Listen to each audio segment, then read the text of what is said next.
Good morning students. आज घर की याद कविता का व्याख्या चल रही है, उसी के आगे मैं व्याख्या करने जा रहा हूँ। घर की घर में सब जुड़े हैं, सब की इतने कब जुड़े हैं, चार भाई चार बहनें, भुजा भाई प्यार बहनें। यहाँ तक व्याख्या हो चुकी थी। इसके बाद मैं व्याख्या करने इसके बाद की कविता का व्याख्या करने जा रहा हूँ। कवि घर के सभी लोगों की याद करता है, एक एक करके अपने भाइयों की याद करता है, बहन की याद करता है। बहनों को घर में प्रेम, सौहार्द, उल्लास, हंसी खुशी का प्रतीक मानता है, जबकि भाइयों को वो ताकत, सुरक्षा, संरक्षण और घर की आन बान शान का प्रतीक मानता है। अब देखिए आगे किसकी याद करता है कवि। और माँ बिन पढ़ी मेरी, दुख में वह गढ़ी मेरी। माँ की जिसकी गोद में सिर, रख लिया तो दुख नहीं फिर। अब कवि माँ की बात कर रहा है। वह माँ जो बिना पढ़ी लिखी है, अर्थात वो पढ़ना लिखना नहीं जानती। और माँ बिन पढ़ी मेरी, वो कहता है कि मेरी माँ जो कि पढ़ी लिखी नहीं है, लेकिन दुख में वह गढ़ी मेरी। लेकिन उसके जीवन में जो आंधियां, जो झंझावात, जो परेशानियां, जो संघर्ष उसने झेले हैं, उन संघर्षों ने, उन दुखों ने, उन पीड़ाओं ने उसको एक परिपक्व, अनुभवी इंसान बना दिया है। अर्थात माँ का जो व्यक्तित्व है मेरी,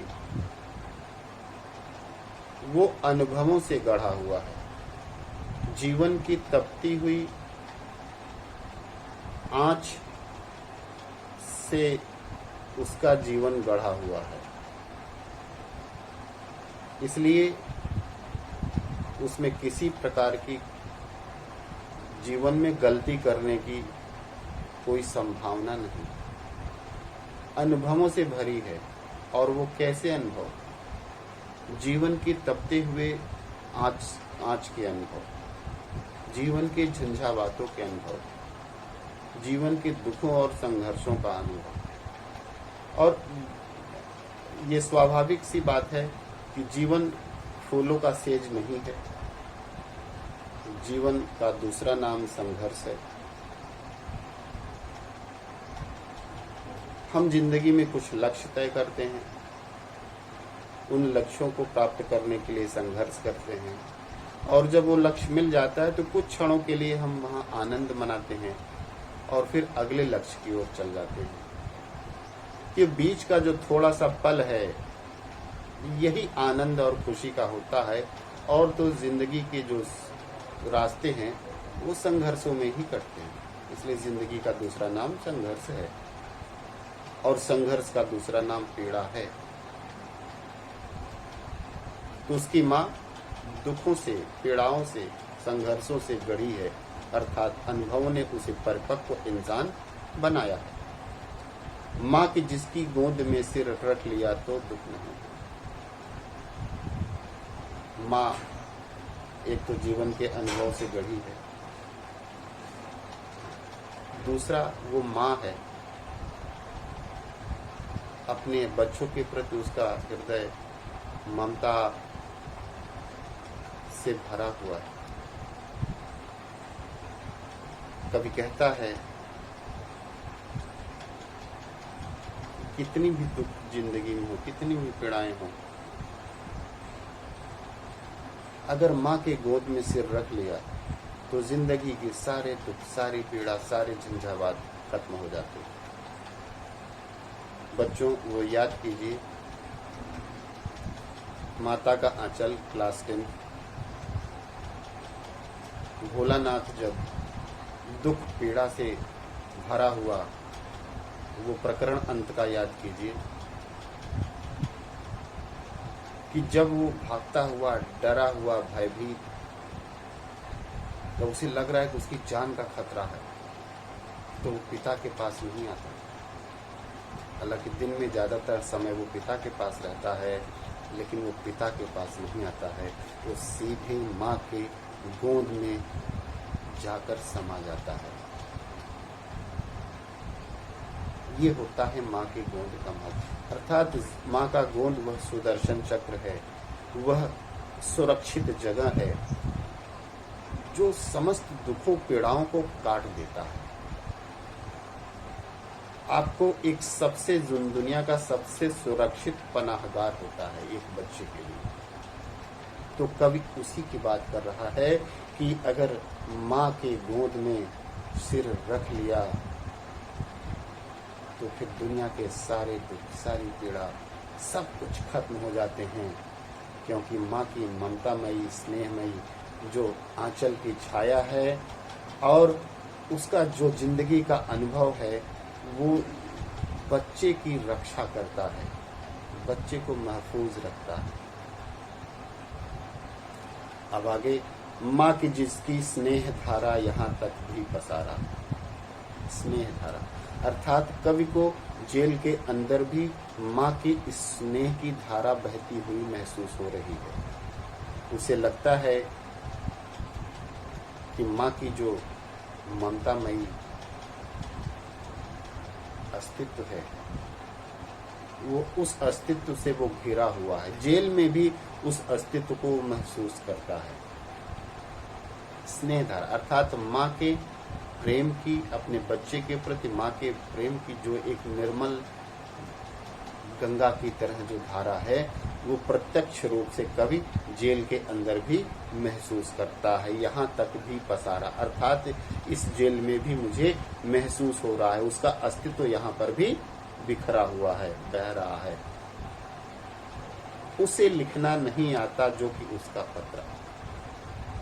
बस केवल अंतर इतना है कि चूंकि वो पढ़ी लिखी नहीं है, इसलिए वो पत्र नहीं लिख सकती। नहीं तो रोज पत्र माँ के आते रहते, बेटा कैसे हो, कोई कष्ट तो नहीं है, ठीक से खाना खा रहे हो। मतलब कि माँ के हजारों प्रश्न, जब बच्चा माँ से दूर होता है तो माँ बच्चे के विषय में माँ के मन में हजारों प्रश्न, हजारों जिज्ञासाएं, हजारों बातें होती हैं जो कि पूछना चाहती है। क्योंकि माँ को, कवि की माँ को लिखना नहीं आता, पढ़ना नहीं आता, इसलिए उसका पत्र कैसे आए, यही एक सबसे बड़ी बाधा है। अब पिता की बात कवि करता है। पिताजी जिनको बुढ़ापा एक क्षण भी नहीं व्यापा, एक क्षण भी नहीं व्यापा। अर्थात हालांकि पिताजी की उम्र काफी हो चुकी है, लेकिन एक क्षण के लिए भी बुढ़ापा उनके चेहरे पर, उनके जीवन में कहीं नजर नहीं आता। जो अभी भी दौड़ जाएं, जो अभी भी खिलखिलाएं। उनका व्यक्तित्व एक युवा की तरह है जो जिंदगी की रेस में अभी भी लंबी दौड़ लगाता है, जो अभी भी युवाओं की तरह खिलखिलाता है, ऊर्जा और उत्साह से भरपूर।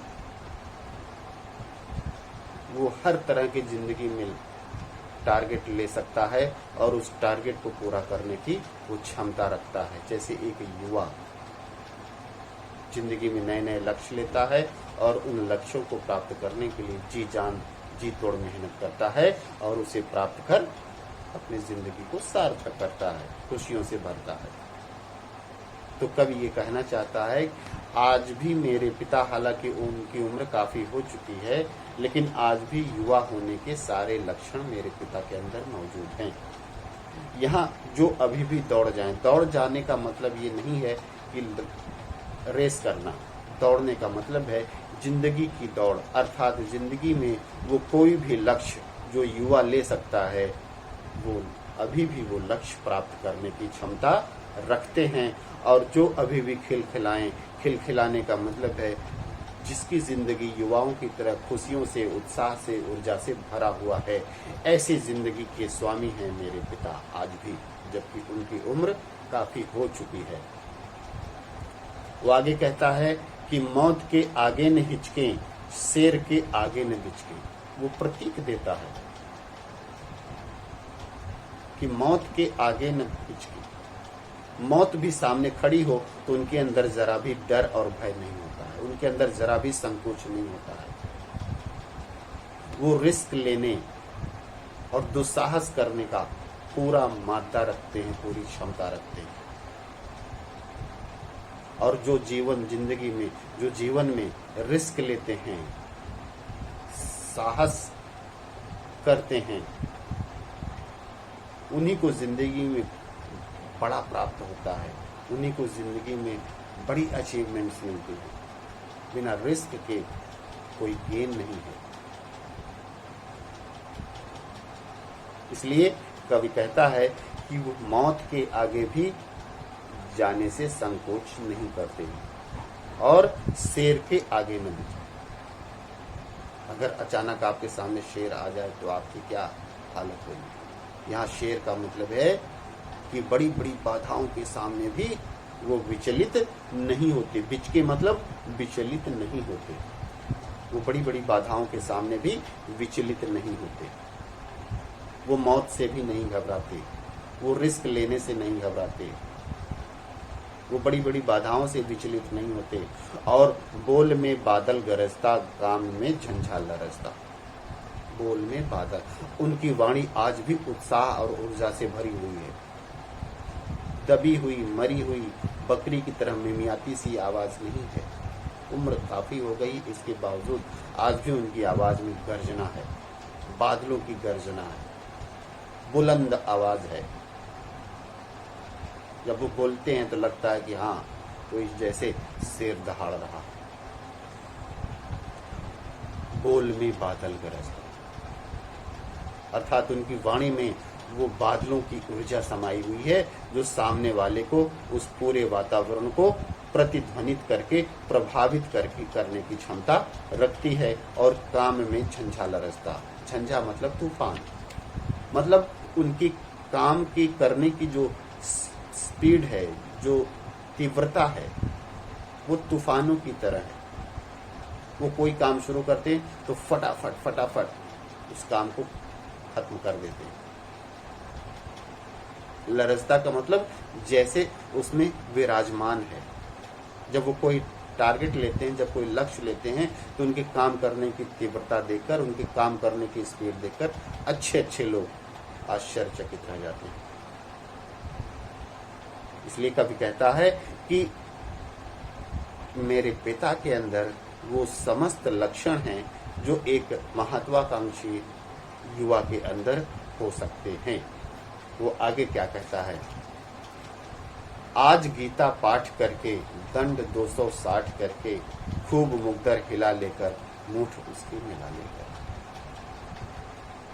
आज गीता पाठ करके, उनकी दिनचर्या की बात कर रहा है कि आज वो सुबह सुबह उठे होंगे, जैसा कि रोज करते हैं, उन्होंने गीता पाठ किया होगा, व्यायाम खूब किया होगा। अब व्यायाम की मात्रा क्या बताता है? दंड 260 करके, जो दंड बैठक होता है, कहता है कि 260 दंड बैठक लगाकर खूब मुग्धर हिला लेकर, अर्थात जो मुग्धर होता है जिससे वो व्यायाम करते हैं। आजकल तो जिम में क्या वेट लिफ्टिंग करते हैं लोग, लेकिन पहले के जो पहलवान हुआ करते थे वो मुग्धर लेकर एक्सरसाइज करते थे। वो काफी भारी होता था, लकड़ी का बना होता था।